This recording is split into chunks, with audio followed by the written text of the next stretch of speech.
Hello guys, welcome back to our channel Future Achiever Official. आपने अभी देखा होगा कि यूट्यूब पे अगर आप देखा होगा रेलवे रिफॉर्म्स के ऊपर जो है वो जो दिल्ली के कोचिंग इंस्टीट्यूट हैं, राकेश यादव सर और भी बड़े सारे छोटे छोटे जो चैनल्स लाते हैं, छोटे छोटे अच्छे अच्छे चैनल लाते हैं, वो सभी कोलेक्टिवली रेलवे में रिफॉर्म्स की बात करें। अच्छी बात है, ठीक है, जो उनकी डिमांड है बिल्कुल जेन्युइन डिमांड्स है। बट मेरे को समझ नहीं आता कि जेकेएसएसबी में यहाँ पे बड़े सारे कितने सारे इंस्टीट्यूट हैं जो पढ़ाते हैं, पर जेकेएसएसबी में रिफॉर्म्स के बारे में कोई बात क्यों नहीं करता?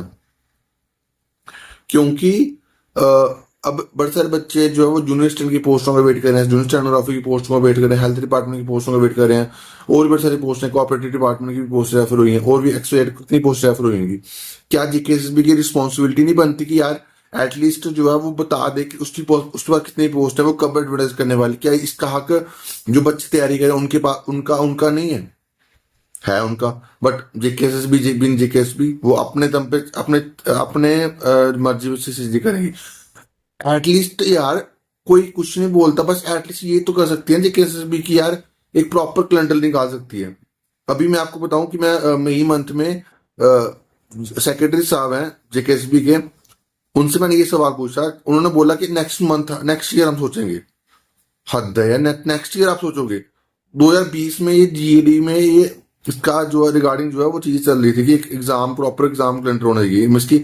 उसमें जो जीएडी में बात चली थी वो चली थी कि आपका ग्रेजुएशन लेवल पे आपका सीजीएल लेवल एग्जाम होना चाहिए, जैसे सीजीएल की तरह एग्जाम होता है। 12th लेवल पे सीएसएल और 10th लेवल पे एमटीएस। बट उसका जो है वो फाइल में ही रहेगी। इसको जो है वो इम्प्लीमेंट ही नहीं करा गया। अगर इसको ये चीज इम्प्लीमेंट होती ना तो बड़े सारे बंदों को बार बार फीस पे नहीं करनी पड़ी थी। जैसे ग्रेजुएशन लेवल पे जो भी एग्जाम होता है, जैसे जेके पीएसआई होता है, जूनियर असिस्टेंट होता है, और भी बड़े सारे ग्रेजुएशन लेवल पे एग्जाम होते हैं, उसका एक ही एग्जाम हो ना, एक ही एग्जाम लेने सेंस की। अगर जैसे जूनियर जेके पीएसआई का अगर आपको फिजिकल के बाद एग्जाम लेना है तो एग्जाम आप वो ले लो, उसके बाद आपका जो आपका फिजिकल है वो भी आप साथ में ले लो, फिजिकल पहले ले लो, एग्जाम बाद में कर लो। उसकी एक ही बार सारा एग्जाम कर लो, उससे बच्चों का टाइम बच जाएगा। और दूसरी चीज ये बात जो मैं बोल रहा हूँ कि कैलेंडर के रिगार्डिंग प्रॉपर कैलेंडर बनाइए, उसके रिगार्डिंग कोई बोल नहीं रहा। कोई भी चैनल जो है वो बोल नहीं रहा, और मैं चाहता हूँ कि मैं इसके ऊपर बोलूँ। बट प्रॉब्लम पता क्या आती है कि यार मैं अकेला बोलूंगा क्या चीजें होंगी? जब सभी इकट्ठे बोलेंगे तभी तभी जो है वो रिफॉर्म्स आते हैं। बट मैं अपने एंड से जो चीज कर सकता हूँ, जो बोल सकता हूँ, मैं बोलूंगा, अभी भी बोलूंगा, आगे भी बोलूंगा। बट प्रॉब्लम है आप लोगों की मेरे को वो चाहिए इसके रिगार्डिंग। अगर कुछ मेमोरेंडम जो है वो जीएडी में जाकर भी देना होगा। जीएडी ही उसके आगे की बॉडी है, तो जीएडी में इसके रिगार्डिंग मेमोरेंडम देंगे वो बढ़िया रहेगा एज कम्पेयर टू जेकेएसबी। क्योंकि जेकेएसबी तो है, 2-3 बार मैं चल जाया गया हूँ, तो उसमें कुछ प्रॉपर वे में जो है वो नहीं करते एक्शन।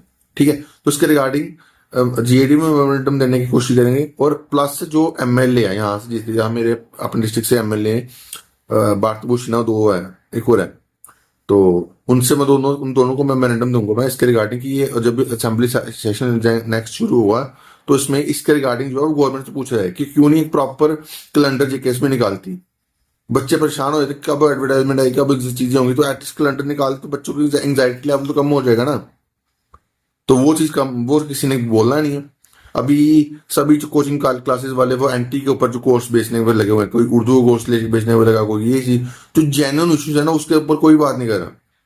फॉरेस्ट डिपार्टमेंट की पोस्टों के फिजिकल के ऊपर कोई बात नहीं कर रहा। क्यों करनी बात? उनको उनको अपना कोर्स बेचना है और आपको वो कोर्स लेना है। तो जो बेसिक जो बेस है ना, जहां पे आपकी कमी हो रही है, इसमें जेकेएसबी में कमी हो रही है, उसको हमें दूर करना पड़ेगा। और रिफॉर्म्स जो है वो जेकेएसबी में चाहिए, ये मस्ट रिफॉर्म्स है। और वेटिंग लिस्ट भी एटलीस्ट 2 साल तक वेटिंग लिस्ट होनी चाहिए। और आई थिंक 1 साल की है, 1.5 साल की वेटिंग लिस्ट, एक साल की वेटिंग लिस्ट, 2 साल की वेटिंग लिस्ट होगी। तो जो भी 2 साल में जो भी बंदा छोड़ के जाएगा किसी वजह से, तो एटलीस्ट जो पीछे वाला कैंडिडेट है वो तो अकोमोडेट हो जाएगा ना। तो ये कुछ जेन्युइन इश्यूज हैं जो मैंने आपको आवाज उठा रहा हूँ। तो ये चीज हमें बोलनी पड़ेगी। रिफॉर्म्स जो चाहिए जीकेएसबी में चाहिए। जैसे रेलवे में बच्चे जब सभी कोचिंग इंस्टीट्यूट वाले इकट्ठे बोल रहे हैं, तो आप लोगों को, हम लोगों को भी बोलना पड़ेगा। मैं भी अपने एंड से बोल रहा हूँ, बट बाकी नहीं कोई बोल रहा। तो वो चीज है भाई। ठीक है, तो बाकी अभी का इतना ही। Thank you guys, love you all.